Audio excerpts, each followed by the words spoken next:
সেই শিক্ষা ব্যবস্থার আমল পরিবর্তন আনতে হবে। পাশাপাশি যে সমস্ত ধর্মীয় প্রতিষ্ঠানে শিক্ষা দেওয়া হয় সেগুলো সরকারিকরণ করে সরকারের নির্দেশ মতো সরকারের সার্বিক পরিচালনায় সেগুলো করতে হবে।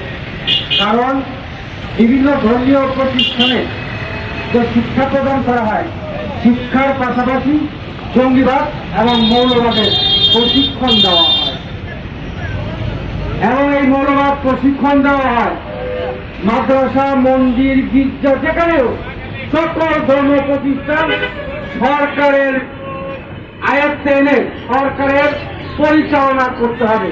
কারণ জঙ্গিবাদ, মৌলবাদ, সাম্প্রদায়িক শক্তি এখান থেকেই সৃষ্টি হয়। আমি এই শিক্ষানীতিকে আমল পরিবর্তন করার জন্য মাননীয় প্রধানমন্ত্রীকে অনুরোধ করব।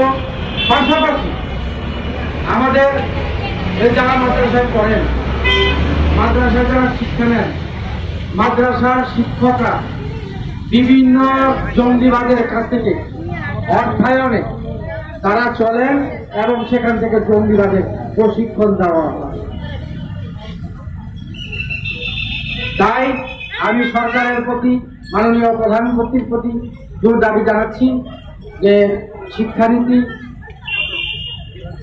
ভালোভাবে নতুনভাবে প্রণয়ন করা হোক এবং সমস্ত প্রতিষ্ঠানগুলোতে সরকারের আয়ত্তে আনা হোক। আজকে এই অনুষ্ঠানের জন্য বিজয় ভাইকে আবারও আমার পক্ষ থেকে অভিনন্দন জানিয়ে আমি আমার বক্তব্য শেষ করছি। জয় বাংলা, জয় বঙ্গবন্ধু, জয় হোক দেশের মেহনতি মানুষ।